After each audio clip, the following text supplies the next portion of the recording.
아까 클로징벨에서 제가 그 홍앵커 같이 있을 때 그 얘기 드린 거는 사실은 저 KB증권에서 그 이은택 씨라고 있잖아요. 전략하시고 원래 반도체 출신.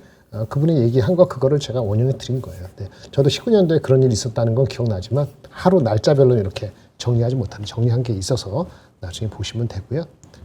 길었을 때 한 달, 짧았을 때 3주 정도 지났을 때 4주 지났을 때 바닥을 치는 경우가 있었다는 긍정 회로를 고려보는 것입니다. 물론 그 당시는 중국이라는 파트너, 그러니까 협상의 파트너가 분명히 있었고 얘기가 그래도 티격태격 하더라도 멱살 잡고 총 쏘고 그러는 건 아니니까 그런 게 있었던 거고 지금은 이제 조금 다른 경우가 있어서 더 출렁였던 거라고 보시면 되겠고 어저께처럼 그런 상황이 주가가 7% 6% 빠지는 것이 앞으로 또 있을 것이냐 오늘 합의가 안 되더라도 뭐 있을 수도 있겠지만 아마 그럴 가능성은 매우 희박해진 것 같아요. 네. 그래서 그런 측면에서의 그 기다림이 이젠 남아있는 거다라고 보겠습니다. 아까 얘기한 것 중에서 마이크론 하이닉스가 워낙 다 말씀 못 드린 게 있은 것도 같아서 아까 나온 거 잠깐 말씀드리면은 요거 한번 보실까요? 네. 그 일단 2월 말 전쟁 직전에랑 지금 3월 24일 현재 봤을 때 마이크론도 마찬가지고 삼성전자 하이닉스에 대한 실적에 대한 전망치도 매일매일 매주 올라가서 사실은 삼성 하이닉스 마이크론 다 지금 주가는요 리레이팅이 아니고 디레이팅 된 상태입니다. 아니 실적 전망이 2월 말보다 엄청 좋아졌잖아요. 마이크론은 그 실적을 발표했고 3, 4, 5월 달 가이던스도 엄청 높게 잡았고 그런데 주가는 3일 연속으로 빠져서 현재 2월 말 대비 오늘 오를 수도 있겠지만 하여튼 2월 말 대비 주가는 오르지 않았어요. 그렇죠. 샌디스크는 올랐지만 그런데 이거는 이제 어제 종가니까 하이닉스가 오늘 얼마 올랐습니까? 6%대 이제 오른 거잖아요. 시간에 더 걸릴 수도 있는데 오늘 오른 거를 감안하더라도 이게 마이너스 10%가 아니고 마이너스 한 5점 몇 프로 이렇게 나오는 거잖아요. 5%대. 이렇게 나오는, 맞나? 5%, 6%대, 5, 6%대. 6%는 아니고, 6% 이렇게 되는 거잖아요.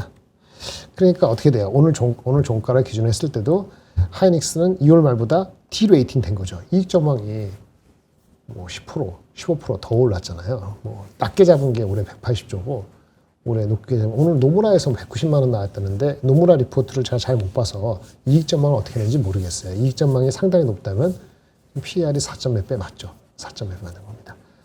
그리고 실적은요, 1분기 실적은 하이닉스에 대한 기대치는 38조 정도 보는 것 같은데, 반도체 가격이 올랐기 때문에 그 이상 나올 거로 보여요.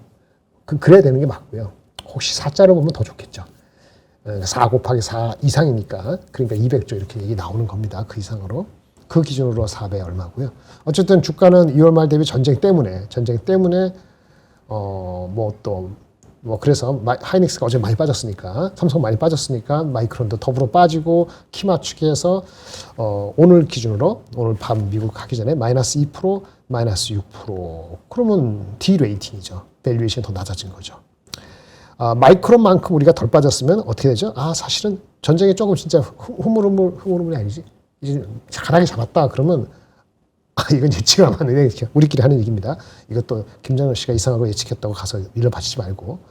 그러면 오늘 마이크론이 그냥 보합으로 간다 하더라도 우리가 맞추려면은 똑같아야 되지 않겠어요? 우리 실적이 엄청 좋은데, 그러면 마이너스 2% 되면, 전체적으로 요거 조금 빠지는 거 이렇게 잡으면, 할인율 이렇게 마이너스 2%로 잡으면, 마이너스 2% 잡으면 104만 원. 100만 원은 다시 가고 봐야 되는 것 같아요, 100만 원. 100만 원, 103만 원 이렇게 가고 가는 것이 실적에 대한 전망이 높아진 것을 반영해서 실적만큼 올라간다. 리레이팅은 잊어버리고 실적 전망이 맞다고 보고 그것만 보더라도 103, 4만 원, 100 몇만 원 정도는 100만 원 정도 넘는 걸 다시 가야 된다. 이렇게 봅니다. 여기까지 좀 안심하시라고 그렇게 말씀드리는 거고요. 삼성전자는 하이닉스는 ADR 그것 때문에 요소가 있는 거고 삼성은 요거 마이너스 10% 됐겠죠. 오늘 3%는 안 나왔지만 대충 10%로 합시다. 마이너스 10%. 좀 보이고 이게 좀 많이 빠졌네. ADR 효과 있는 거고 삼성전자는 실적은 좋습니다. 라고 다들 봐요. 1분기에 40조 이상이라고 계속 말씀드린 것 같은데 애널리스트들이 다 눈치 보고 같이 하는 거거든. 예, 물어보고 뭐 하고 40조 이상, 45조, 43조, 40조 초중반은 나오는 것 같아요. 요거는 38조 플러스 4자 나오면 좋고 이거는 40조는 기본이고 40조 이하 나오면 실망 많이 할 것 같고 지금 공시전 나온 게 45조 이렇게 나와 있어요. 곱하기 4개 하면 얼마? 200조니까 올해 삼성은 230조, 240조, 250조까지 나오는 게 맞고 그거 기준은 지금 PER이 6배? 6배 얼마 되나? 6선 18. 그 6배 정도 되겠네. 이거는 4점 얼마? 6배. 지금 싸죠. 아무리 제가 사이클적인 그 특성이 있다고 누누이 말씀드리는 걸 실망시키려는 게 아니고 그런 그 기다림이 필요하다는 걸 말씀드린 건데 삼성 하이닉스 5배 이하 이게 4배 얼마? 마이크론이 5배 얼마? 삼성전자 6배니까 이게 다 싼 거죠. 마이크론처럼 만약에 가격이 주가가 이것도 디레이팅 된 거잖아요. 리레이팅이 아니더라도 2월 말 기준 대비했을 때 밸류에이션이 똑같다고 가정하더라도 21만 원, 20만 원, 20만 원, 21만 원 정도는 가는 것이 이상한 게 아니죠. 그 다음에는 뭐 같이 가야 되는 거니까 이렇게 말씀드리겠습니다. 그 반도체는 뭐 너무 많이 한 것도 같은데 요 코리아 서킷 요거 참 아까 말씀드리면 하는데 이게 기판 비즈니스가 생각보다 상당히 모멘텀이 이번에 그 베라루빈 나오면서 링크 있죠. MBL 72, MBL 144. 72라는 게 GPU를 72개 있는 거죠. 렉에다가 넣는 거 이렇게 2m짜리. 그 다음에 근데 이번에 나오는 게 베라루빈 그 다음 버전 설명을 하는 건데 그게 144개잖아요. NVL 144. 이게 렉에 들어가는 게 더 늘어나잖아요. 그럼 거기 관련되는 모든 것들이 다 바뀌는데 그 기판에 해당되는 것도 당연히 수요가 늘어나게 돼 있는 거예요. 그 다음에 우리가 이제 HBM, 그 다음에 여기 GDDR, DDR7, LPS랑 이렇게 막 들어가는데 메모리가 더 분화되잖아요. 그게 어떤 거는 HBM 같이 강력한 메모리도 필요하지만 가성비가 중요하고 어떤 거는 속도를 지연이 안 되는 초저 지연이 필요하고 이렇게 자꾸 메모리를 분화되고 기능별로 추론의 단계에서도 뭐 프리핏 어쩌고저쩌고 다시 디코딩 단계에서도 어쩌고저쩌고 너무 많이 얘기해서 잘 못 알아들을 수 있는데 그렇게 되면서 들어가는 것들이 이 소캠이라는 게 하나 들어가는 거죠. 소캠. 이거는 메모리 모듈이죠. 착탈식 하는 거예요. 근데 이 소캠에 관련되는 것이 이제 TLB하고 코리아 서킷이 관련되는 거예요. TLB도 나쁘지 않습니다. 좋습니다. 근데 코리아 서킷이 보니까 이 BGA라든지 이 기판이라든지 그런 회사들 대덕전자도 관련되고 삼성전기도 관련되는데 걔네들이 먼저 갖고 걔네들이 밸류에이션이 조금 더 높아요. 이 코리아 서킷도 오늘 좀 올라와서 지금 아주 싸다고 볼 수는 없지만 그래도 밸류에이션이 싼 편이고 여기에 소캠의 밸류에이션의 플러스 성장 소캠이 매출에 차지하는 비중은 엄청 크진 않습니다. 이게 10% 15%는 아닌데 성장 속도가 뭐 2배 3배로 늘어나고 있으니까 그러면 전반적으로 전개가 잘 된다라고 보는 것이 타당합니다. 이 코리아 메리츠에서 한 이 리포트 있잖아요. 리포트는 만약에 우리가 이수페타시스나 뭐 이렇게 PCB나 이런 거 하는 사람은 반도체 애널리스트가 하지 않아요. 반도체 애널리스트가 안 하는데 이분이 꾸준히 열심히 쓰고 팔로우업을 잘 하시는 분로 많이 퍼져 있어요. 굉장히 젊은 분인데 나중에 보신다면은 이분 거 리포트가 틀릴 때도 있겠지 당연히. 이분이 다 80% 90% 확률이겠어요만은 제가 요즘 보니까 요즘은 확률적으로는 한 75% 이상 되는 것 같아요. 그러니까 참고하시 바라고 아까 그 얘기 나온 거 좀 말씀드리면 리포트에 다 말씀 못 드리지만 적정 주가를 95,000원으로 올렸잖아요. 근데 이게 이런 얘기를 한 겁니다. 어제 기준으로 대덕전자가 28배, TLB 심텍이 어제 기준이죠. 한 22배 되고 있는데 반면에 이분이 리포트 쓸 때 오늘 오르기 전인데 이분 실적 기준으로 했을 때 코리아 서킷은 13배, 오늘 올라도 15배가 안 되네요. 그러니까 모멘텀이 있다고 보는 거예요. 뭐 단 코리아 서킷은 마진이 그렇게 높은 건 아닙니다. 한 자릿수거든요. 10%가 채 안 되기 때문에 그런 단점은 없지 않아 있지만 성장 모멘트에 뚜렷하다라는 걸 말씀을 드릴 수 있겠어요. 그 다음에 플립칩 BGA 가동률이 아까 그 전방 산업이 좋기 때문에 작년에 한 50% 중반이었는데 올해는 70% 많이 올라가는 거죠. 거기 멈추지 않죠. 내년에 85% 이렇게 되는 거 핵심이고, 아까 소캠하고 플립칩 BGA는 전반적인 흐름 말씀드렸는데 고객에서 가장 중요한 건 브로드컴이에요. 그 구글에 하는 그 TPU 설계해주는 회사 있잖아요. 브로드컴. 브로드컴이 얘네의 직접적인 커스터머입니다. 브로드컴 향으로 BGA, 플립칩 BGA를 판매하는데 그게 얼마나 속도 있게 올라가느냐, 이것이 주가의 상승 각도를 달라질 수 있을 거죠. 이게 점진적으로 갈 수 있고 어느 시점 튈 수도 있잖아요. 그게 관전 포인트라고 말씀을 드릴 수 있겠습니다. 그래서 한번 관심 있는 게 보이는데, 제가 어떤 형태로 가냐, 여러분들이 만약에 제가 쌍방향을 지금 못하게 돼 있잖아요. 그게 법적으로 규제가 되어 있기 때문에 못하는데 그거 안 되거든요, 쌍방향은. 근데 이제 일방향으로 보내고 여러분이 받을 수 있는 방법은 있어요. 근데 그거는 이제 나중에 또 알려주시고. 근데 만약에 그럴 때 제가 메시지가 됐던 아니면 이메일이 됐던 아니면 어떤 채널이 됐던 하면은 요런 표시, 이게 뭐지? 별표잖아요. 별표는 제가 관심이 있다는 거예요. 제 입장에서 추천하는 거 절대 아닙니다. 목표 주가 얘기하지 않고, 아마 이거는 리포트가 나왔을 때 리포트를 가지고 활용할 거예요. 예. 그리고 그런 거는 리포트가 나오는, 제가 못 볼 수도 있죠. 근데 아침 방송을 요즘 안 나가잖아요. 뭐 여기 없어지고. 그래서 아침에 이거를 뭐 오전에 가급적 빨리, 그럼 제가 그래도 아무리 일찍 일어나도 회사 일도 있고 하니까 10시 이전에 하기 쉽지 않은데 그 이상 당기긴 어렵지만 하여튼 가급적 10시 전으로 요런 오늘 리포트가 이런 게 나왔네요. 요런 제목으로 요 표시는 긍정적이라는 얘기예요. 제가 관심이 있다는 거는 개인적으로는 만약에 관심이 있으면 뭐 액션을 취할 수도 있고요. 물릴 수도 있죠. 근데 이제 괜찮다, 내 느낌에는. 근데 목표 주가라든지 이걸 추천할 수 있냐, 이런 얘기는 아니죠. 예, 그 목표 주가나 아니면 내용은 애널리스트 2% 보라는 얘기예요. 가급적이면 저는 제가 동감을 느끼는 사람 걸 쓰겠죠. 어떨 때는요, 이런 거 표시 없을 때도 있습니다. 이렇게 큰 모자 없으면은 그냥 참고하라는 얘기예요. 그런 리포트가 나왔다는 거. 근데 그렇게 표시를 안 한 게 올라갈 수도 있죠. 그걸 제가 맞히는 거 아니에요. 이 정도로 보시면 될 것 같아요. 그래서 아까 그렇게 나왔고요. 그렇다고 아까 대덕던조나 이수페타 시스나 이게 나쁘다는 게 아닙니다. 이제 이게 코리아 스키티가 좀 더 모멘텀이 있어 보이는 리포트가 마음에 들었다는 얘기입니다. 오늘도 대덕전자도 리포트 나왔고 뭐 두 군데서 나왔던 것 같아요. 목표 주가 높이고 아까 TLB도 괜찮고, 지금 그래서 이 BGA 이런 쪽은 쇼테이지가 계속 되는 것 같아요. 보세요.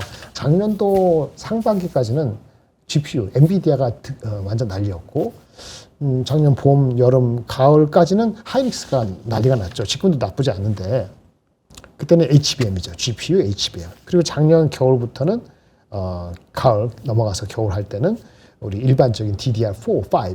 그게 이른바 그쵸. 그 메모리 중에서 우리가 KB 캐시 메모리라는 것 때문에 HBM이 다루지 못한 영역을 하면서 올라갔고, 그러니까 올 초에 들어가서 이제 CES에서 엔비디아의 진설항이 우리는 저 끝에 있는 콜드 데이터를 다루는 걸 옆에다 갖다 놓고 항상 쓰겠어. 그래서 메모리가 갑자기 15TB가 늘어나는 것이 그게 이른바 ICMS라고 말씀드렸고, 그게 낸드라고 했잖아요. 이런 거 있을 때 그러면 이게 딱딱 구분되는 게 아니고 중요도나 어텐션 되는 게 그렇게 흘러왔다는 얘기고, 이제 올해 2월달, 이제 3월달 들어가면서 3월달 되면서는 전쟁이 나서 그렇긴 하지만 사실 주가를 보세요. 코리아 서킷이라든지 기타 대덕번드라든지 다시 올라가잖아요. 여기가 쇼트지구나. 최종적으로 이렇게 말씀드리는 거죠. 그런 의미에서 보시면 돼요. 그 다음에 잠깐 딴 얘기 좀 할게요.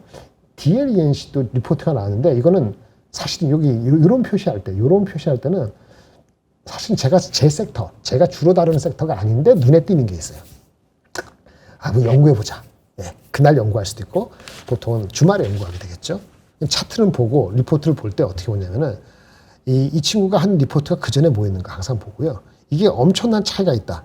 그러면 내용도 보지만 아침에 그 내용을 다 볼 수는 없거든요. 핵심을 보고 차이가 많으면 다른 증권사 리포트를 보죠.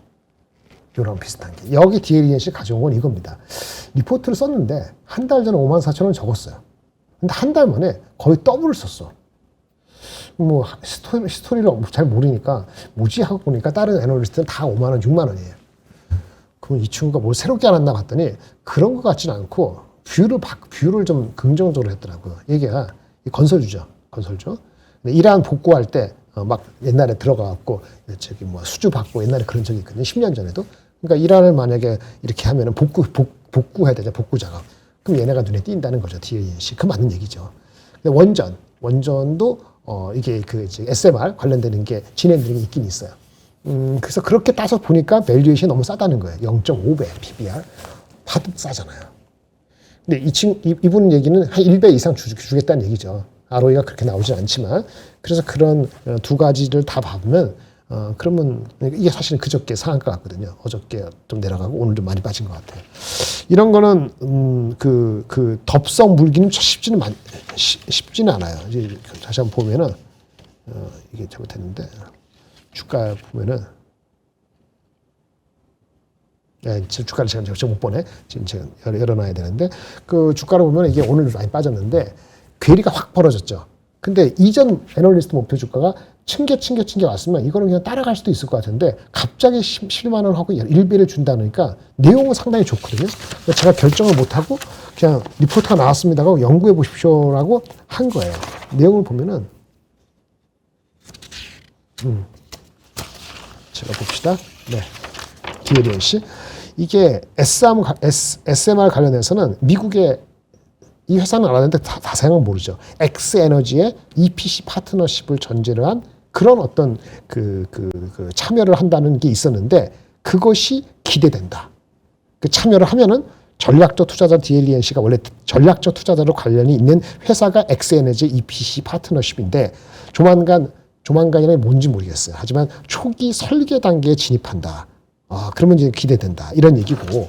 그 다음에 또 하나는 뭐냐면 아까 말한 것처럼 10년 전에 16년에 이란이 그 경제 제재에서 해제됐을 당시에 한 2조 넘는 금액을 우리 회사가 가장 먼저 수주 소식을 전했다. 이런 측면으로 봤을 때 ROE가 지금 한 5.7%인데 그 PBR이 1배는 아니구나. 원래 한 0.45배밖에 못 주는 상황인데 애널리스트들이 자기는 0.85배 정도 주자. 이런 얘기입니다. 0.85배라는 게 ROE 5.7%면 밸류에이션의 정상화하면 그 정도 나올 수 있어요. 근데 0.85배를 했을 때 PER은 13배, 14배이기 때문에 이게 싼 건 아니거든요.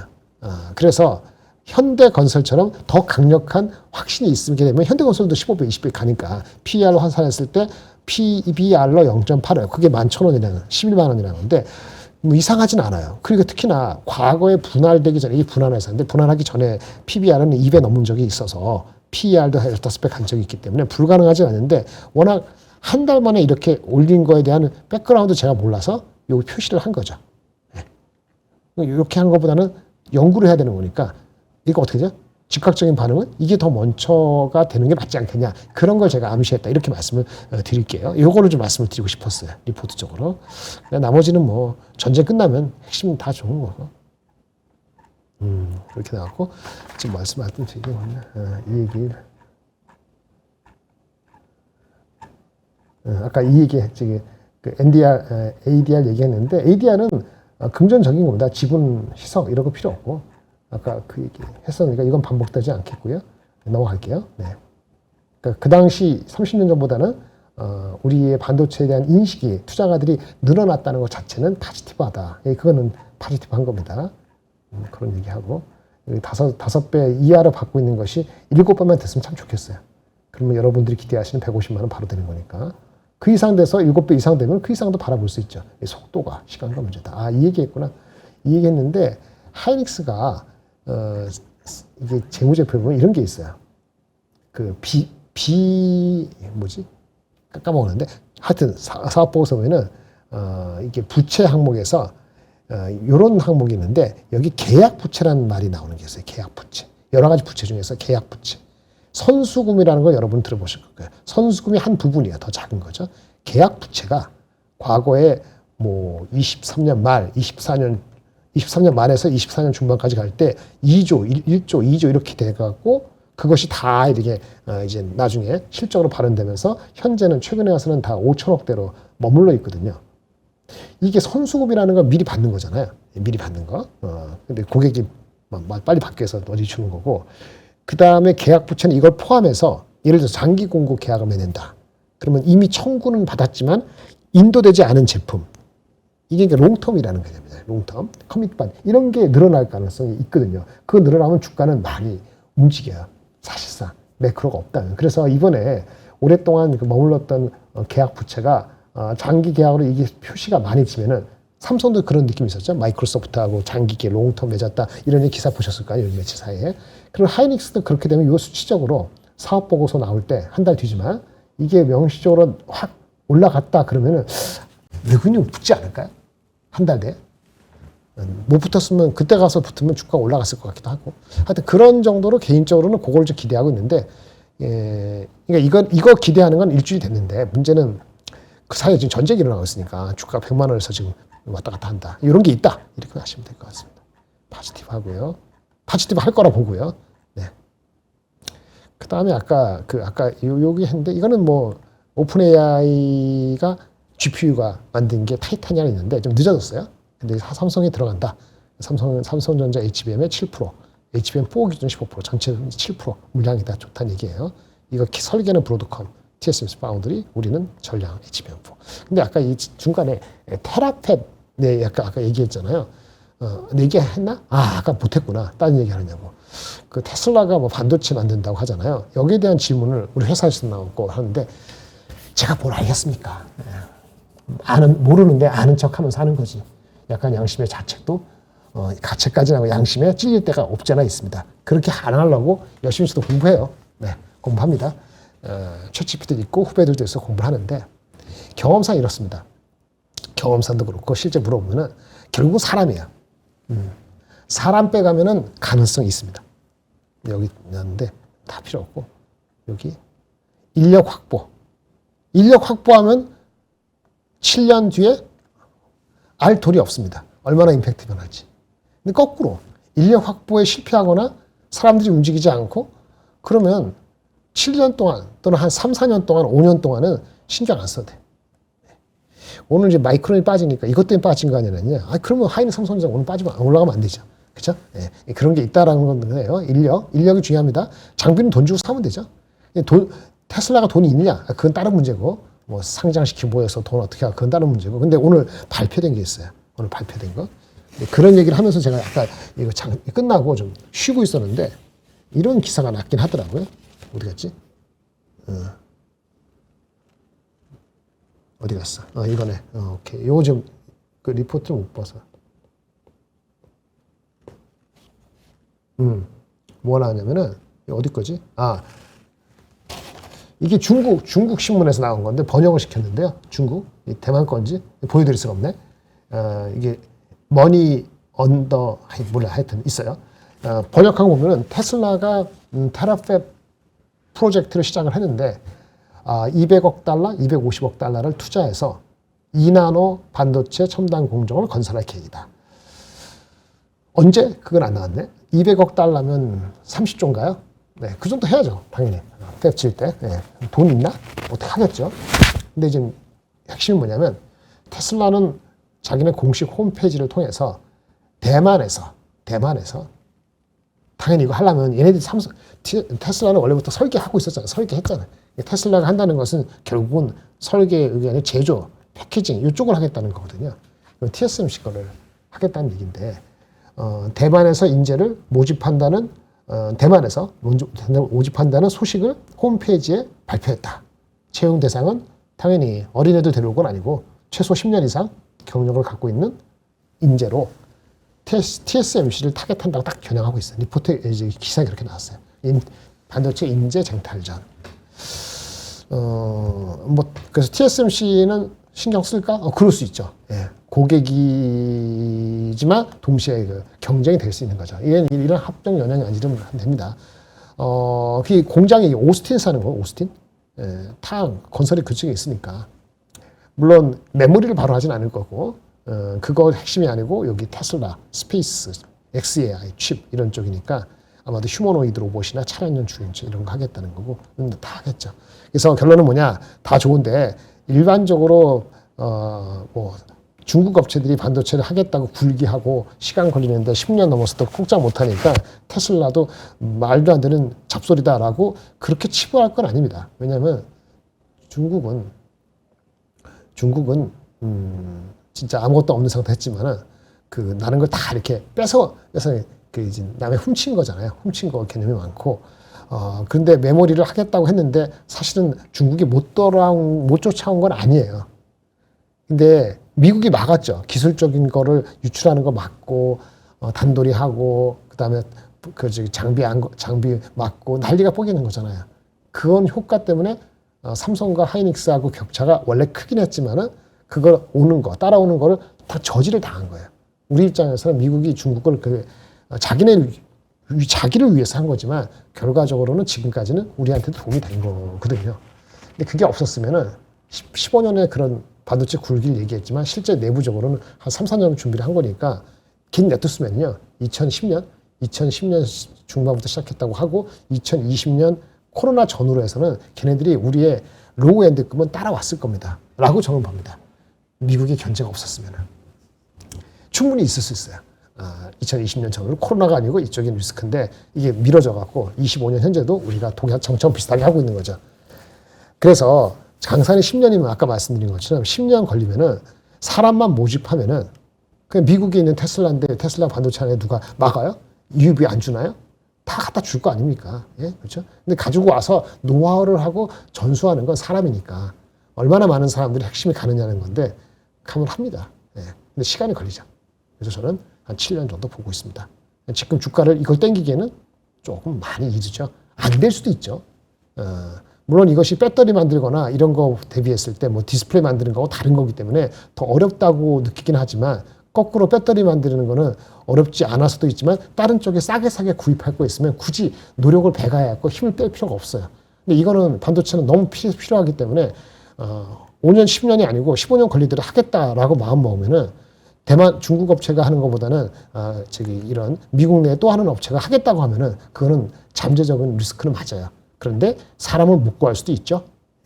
그러니까 이거는 그러려니 하고 한편에 보시면 되지 않을까라는 게 개인적인 생각입니다. 제가 생각 바뀌면 정보가 더 있게 되면 말씀을 드리겠습니다. 그 다음에 제가 방송에서 이렇게 얘기했는데 그 엔비디아의 루빈 아키텍처 머리 아프죠. LPU, GPU 하면 머리 아파요. 이렇게 하는데 이게 어디까지 배워야 되느냐는 것은 배울 필요가 없는 분이 거의 70%예요. 근데 알아두면은 두고두고 또는 알아야지 다음 단계 얘기하는 게 알아들을 수 있거든요. 그래서 이거는 이게 올려드릴 테니까 다음에 무슨 제가 특별 강의를 하거나 그럴 때 이것만 가지고 말씀을 드릴게요. 시간이 항상 없어요. 그렇다고 제가 체력이 안 되니까 3시간 얘기할 수도 없으니까 많이 얘기한 게 있으니까 들어가시면 모르고 그 다음에 뭘 말씀드릴까. 네, 이 정도 말씀드리고요. 네, 이 정도 대충 말씀을 반도체 얘기는 다 한 것 같아요. 오늘 핵심 얘기. 네. 2차 전지 잠깐 얘기를 할까요? 2차 전지 잠깐 얘기해 드릴게요. 누가 물어와서 방송에서 여기도 공개하는 겁니다. 신재생에너지가 난리가 났잖아요. 그렇죠? 예. 근데 유가가 올라가서 다 그런 거고 유가가 올라가니까 전기차가 더 팔리냐? 유가가 올라가면 전기차가 상가가 어떻게 될까요? 상가가 있긴 있겠죠. 근데 생각만큼 별로 없습니다. 유가가 올라가서 전기차가 잘 팔린다기보다는 또는 유가가 내려가면 그러면 전기차가 안 팔리나요? 뭐 그럴 것도 같죠. 이 내연기관 차를 타고 그게 아니고 전기차가 잘 팔려서 되는 이 고리, 2차 전지가 잘 팔리는 전기차가 잘 팔리는 고리는 그거보다는 세제 혜택, 보조금, 그렇죠? 그다음에 배터리 가격 자체가 내려가는 거. 이것이 훨씬 더 상관계가 높다고 합니다. 실제 그렇게 배웠어요. 그래서 유가하고는 현실적으로 관계가 없고 다만 최근에 재생에너지는 유가가 올라가서 신재생에너지 뭐가 있어요? 태양광 풍력 이런 거. 네, 이런 것도 필요하고 근데 태양광 풍력은 간헐적인 거니까 간헐적인 거 메꾸려면은 ESS가 붙어야 되는 거니까 ESS가 많이 성장하고 있습니다. 생각보다 빨리. 그래서 지금 전쟁으로 인해서 그 에너지 안보가 되면서 그 유가가 촉발돼서 원래 AI 이슈도 있고 하다 보니까 지금의 논리는 신재생 에너지 원자력 포함합니다. 원자력도 포함해서 원자력, 그 태양광, 풍력 비슷한 거는 에너지 안보 차원과 AI 전력이라는 그것이 현실적이 다가온 거죠. 현실적이라는 얘기는 그 구조화된다는 거예요. 이전에는 한 5, 6년, 몇 년 전까지만 하더라도 탄소, 중류빈이 탄소를 없애느니 친환경적으로 내가 좀 지구를 위해서 save earth 하는 것 같고 그런 담론적인 게만 있는 건 아니지만 담론적인 그 내러티브가 더 강했다고 한다면 지금의 논리는 조금 더 현실에 침착 이렇게 딱 들어와서 구조적으로 될 수 있는 거기 때문에 변동성은 계속 크겠죠. 전쟁 끝나고 나면 또 다시 또 내려가려나 약간 발락할지 모르겠는데 그럼에도 불구하고 이거는 추세다. 그러면 원자력과 아까 태양광 풍력을 같이 보긴 해야 되는데 태양광 풍력은 기본적으로 원자력하고 차이점은 뭐냐? 간헐적이라는 거잖아요. 원자력은 또 위험하다는 게 여전히 사람이 있지만 간헐적이고 이게 좀 지역적인 한계도 있고 이렇기 때문에 그런 걸 하려면은 어렵다. 그래서 원자력도 하고 원자력이 너무 많이 걸리니까 SMR도 하고 여기 간헐적인 거는 ESS를 하자. 그래서 ESS가 전기차가 잘 안 팔려도 ESS 성장이 워낙 빠르기 때문에 계속 관심을 갖자 이런 얘기였는데 며칠 전에 2월 달에 글로벌 ESS 신규 설치량이 발표된 게 있었어요. 보셨는지 모르겠는데 이거 좀 제가 메인 제 섹터가 아니다 보니까 내세워서 질문을 안 하고 질문을 받으면 하는 정도니까 여기서는 말씀을 많이 못 드렸던 것 같아요. 신규 설치량이 46% 2월 달에. 그런데 신규 설치량의 80%는 대부분 그리드예요. 그리드는 전력망. 우리 그 송전, 배전 이렇게 있는 망. 그 다음에 BTM은 behind the meter. 측정기, 계량기 있잖아요. 그러니까 우리 자기 집에 아니면 사무실에 공장 안에서의 내부적인 거. 크게 이제 그런 거 설치하는 게 behind the meter고 우리 대부분 80%는 일반 전력망이에요. 우리가 이 전력망을 중요시 여기죠. 전력망 쪽에서가 80%를 차지하는데 이건 66%. 예, 전력망 수요 쪽에 확실하다. ESS가 이런 얘기입니다. 그리고 지역적으로 보면 미국의 증가폭이 193%. 미국이 엄청난 거죠. 3배로 3배. 작년 이맘때 대비했을 때 중국 빼고. 요게 지금 2차 전지에 더 중요한 거죠. 이런 데이터가 나왔다는 거. 며칠 됐습니다. 2, 3일 된 것 같아요.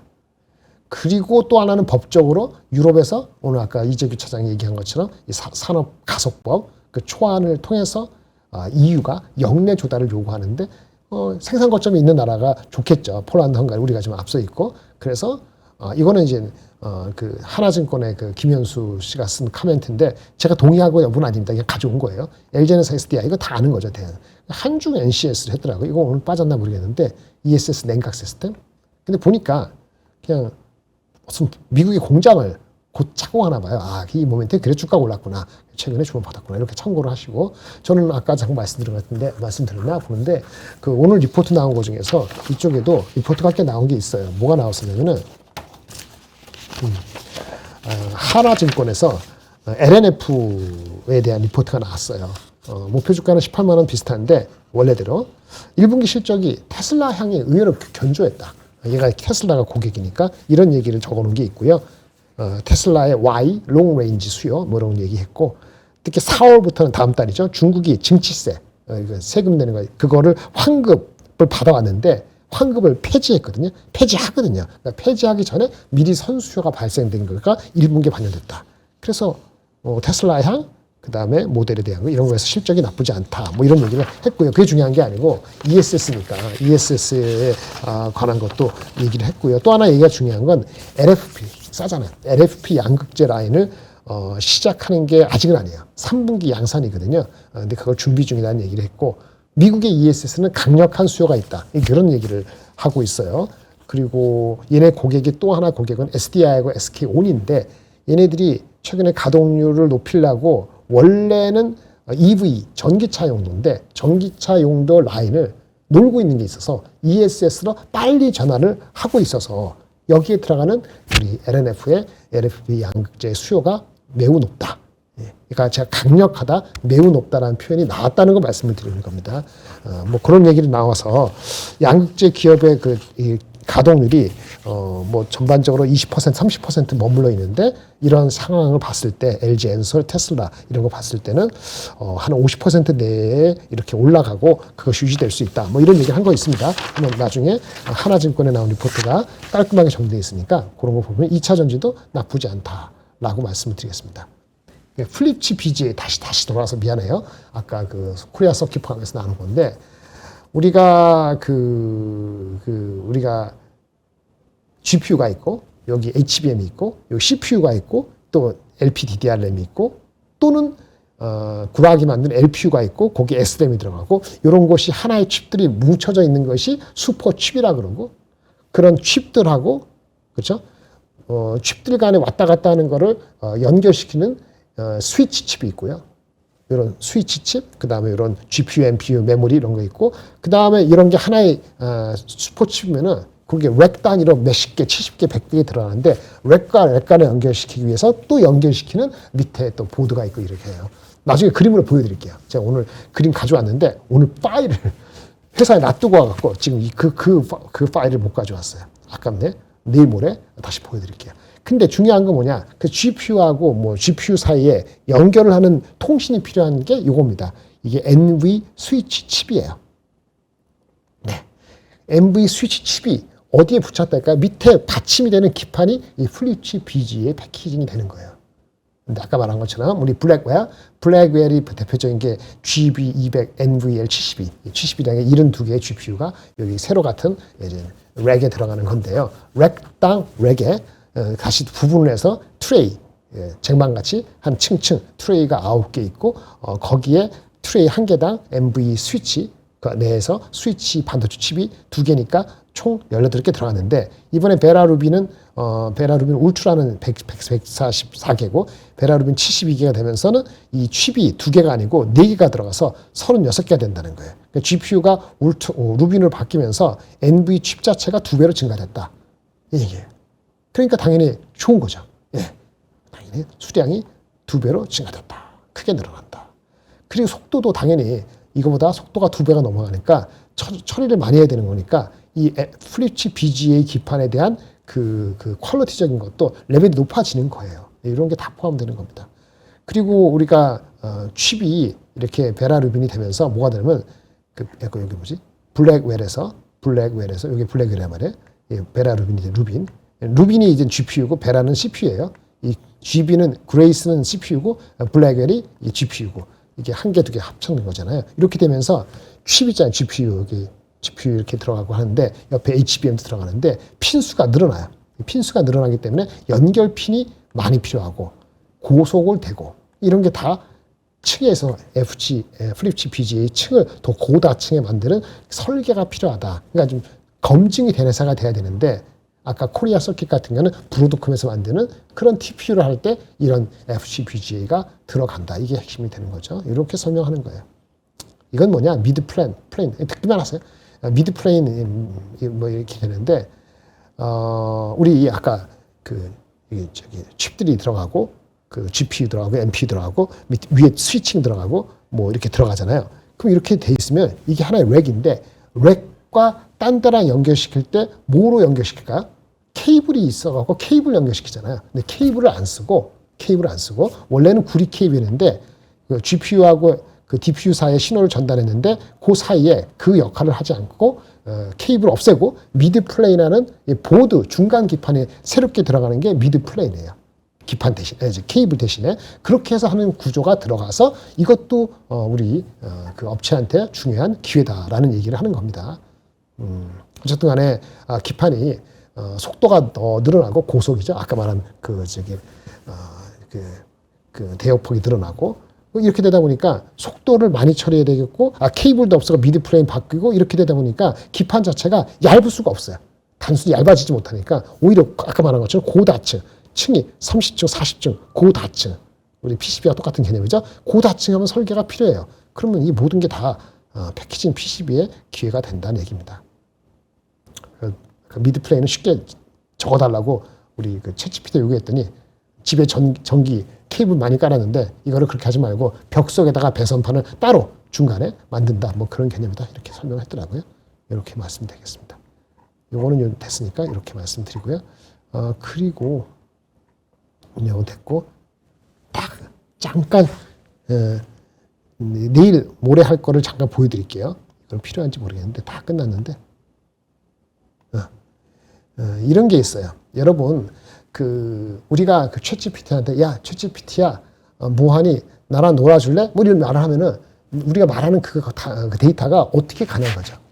통신망을 통해서 데이터 센터로 가는데 데이터 센터에서 우리를 맞이하는 사람이 있고 데이터 센터 내에서 어떠한 그 이제 통로를 거쳐갖고 거기 안에 GPU를 바로 가는 게 아니기 때문에 GPU까지 데이터가 가는 과정에서 엣지 라우터, 뭐 게이트웨이 노드 뭐 이런 얘기가 있어요.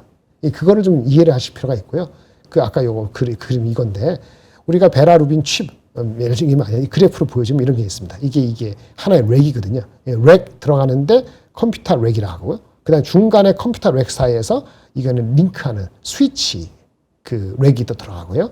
전반적으로 네트워크 렉은 렉과 렉 간에 연결시키는 스위치가 들어가고 이런 개념이라고 보시면 되고요. 여기서 베라루빈 칩도 있고 이런 게 어떻게 되고 우리가 한번 개념을 잡고요. 그 다음에 우리 여러분은 DPU라는 얘기 많이 해요. DPU하고 CPU하고 관계, 네트워크 카드하고 관계, 그리고 광 케이블 보신 분 계실 텐데 광 케이블이 이렇게 되거든요. 광 케이블이 아니고 광 모듈, 트랜시버 모듈이 이렇게 구성되어 있어요. 여기서 이 구조가 어떻게 되는지를 한 번 정도는 알고 가실 필요가 있다. 이걸 알아야지 우리 그 코히런트라든지 뭐 기타 그 루멘텀이라든지 그 다음에 각종 트랜시버 업체라든지 뭐 레이저 업체에 대해서 뭐가 뭔지 미국을 투자하시는 분들도 알 필요가 있다라고 해서 뭐 내일 모레 할 때 장이 나쁜 방향이 아니고 더 좋은 방향에 터서 딴 얘기 할 거 없게 되면은 이 얘기를 다시 한번 복습 내지는 보충하는 걸로 가게 했습니다. 일단 기본적으로 삼성전자 20만 원, 하이닉스 100만 원 도달하고 얘기를 하도록 하겠습니다. 오늘 여기까지 할게요. 감사합니다.